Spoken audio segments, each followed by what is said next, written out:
दिल्लीतील विद्यार्थ्यांवर लाठीचार्ज, त्याच्या निषेधार्थ आता जालना बंदची हाक. उद्या नेमकं काय बंद राहणार, पहा ही महत्त्वाची बातमी. दिल्ली येथे आंदोलन करणाऱ्या विद्यार्थ्यांवर झालेल्या कथित लाठीचार्जच्या निषेधार्थ वंचित बहुजन आघाडीकडून उद्या जालना जिल्हा बंदची हाक देण्यात आली आहे.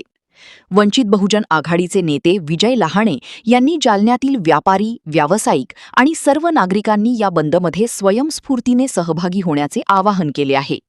विद्यार्थ्यांवरील कारवाईचा निषेध नोंदवत सामाजिक न्यायाच्या समर्थनार्थ हा बंद पुकारण्यात आल्याचे त्यांनी. सर्वाला माझा क्रांतिकारी जय भीम, नमस्कार, जय महाराष्ट्र, जय वंचित बहुजन आघाडी. मित्रांनो, श्रद्धेय बाळासाहेब आंबेडकरांचा या ठिकाणी उद्या आवाहन केलेले बाळासाहेब आंबेडकरांनी की संपूर्ण महाराष्ट्र बंद राहणार आहे. त्याच पद्धतीने जालना जिल्ह्यामध्ये सुद्धा कळकळून आम्ही या ठिकाणी जालना जिल्हा बंद करणार आहे. उद्या आम्ही संपूर्ण व्यापाऱ्याच्या आश्वासनाला सगळ्याला आज जिल्हाध्यक्ष देवी घुमारे यांच्या नेतृत्वाखाली आम्ही नोटीस दिलेलं आहे. सगळ्याला आम्ही निवेदन दिलेलं आहे आणि निवेदनामध्ये आम्ही म्हटलेलं आहे की उद्या आमच्या आंदोलनामध्ये सहभागी व्हावा, बाळासाहेब आंबेडकरांचा हात बळकट करावा. देश हा आपला, हे महाराष्ट्र राज्य आणि देश हे दोन्हीही या हुकुमशाहीच्या मार्गावर या ठिकाणी चालू आहे. बीजेपी आणि आरएसएस संघ हा तिन्ही मिळून या देशाला या ठिकाणावर खोकला करण्याचं काम करत आहे. संविधान धोक्यात आलेलं आहे. त्यामुळं बाळासाहेब आंबेडकरांना आवाहन केलेलं आहे की या महाराष्ट्रामध्ये संपूर्ण महाराष्ट्र कडकडीत बंद राहणार आहे आणि या बंदामध्ये संपूर्ण मायबाप जनतेने आम्हाला सहकार्य करावा अशी मी वंचित बहुजन आघाडीच्या वतीने आवाहन करतो. त्याच पद्धतीनं आम्ही या इथल्या व्यापाऱ्याला सुद्धा आम्ही सांगितलेलं आहे आणि जे काही कॉन्टॅक्ट मध्ये व्यापारी त्यांना आम्ही कॉल करून सुद्धा सांगितलेलं आहे की उद्याच्या या बंद आम्हाला सहकार्य करावा.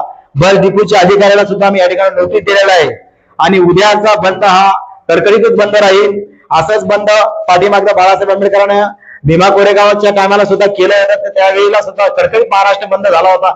त्याच्यापेक्षा जास्त जालना जिल्ह्यामध्ये उद्याचा बंद हा मोठ्या प्रमाणात राहील. पोलीस प्रशासनाला सुद्धा मी विनंती करतो की कुठेही आमच्या कार्यकर्त्याला तुम्ही फोन करून सांगू नका की बाबा उद्या काय करणार आहे, कसं काय करणार आहे.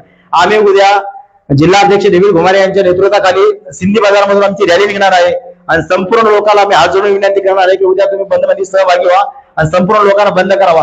कारण की गोरगरिबाचे लेकरं गोरगरिबाच्या लोकांना जमीन गव्हाण ठेवून असं काय सगळं काही विकून टिकून जर लोकांनी लेकरं शिकायला नेटच्या परीक्षामध्ये आपला लेकर पास होऊन याच्यासाठी टाकलं आणि त्या लेकरावर त्या ठिकाणावर त्यांची ते पेपर फुटी झाली आणि त्याच्या संदर्भात रोष निर्माण करण्यासाठी विद्यार्थी तिथे त्या ठिकाणी आंदोलन करत आहेत. त्याच्यावर हा माणूसपणी मारहाण केली, लाठीचार्ज केला. अक्षरशः 5 वेळेस आपण जर टीव्हीत बघितलं, टीव्ही मध्ये सुद्धा आम्हाला कमी दाखवलं जात आहे. इतकं बेरहम त्या ठिकाणी माझ्या बहिणीला सुद्धा, आमच्या मुलीला सुद्धा त्या ठिकाणी मारलं गेलं, आमच्या मित्रमंडळींना मुलाला सुद्धा त्या ठिकाणी मारलं गेलं. ही निषेधाई घटना आहे. श्रद्धेय बाळासाहेब आंबेडकरांनी पहिली भेट तिथं दिली. त्यानंतर संपूर्ण या महाराष्ट्रातले संपूर्ण नेते त्या ठिकाणी गेले, देशातले नेते गेले आणि देशातले नेते जर पहिलेच गेले असते, श्रद्धेय बाळासाहेब आंबेडकर गेले त्याच्या अगोदर गेले असते किंवा त्यांच्यानंतर ताबडतोब जर गेले असते तर हा अनुचित प्रकार घडला नसता.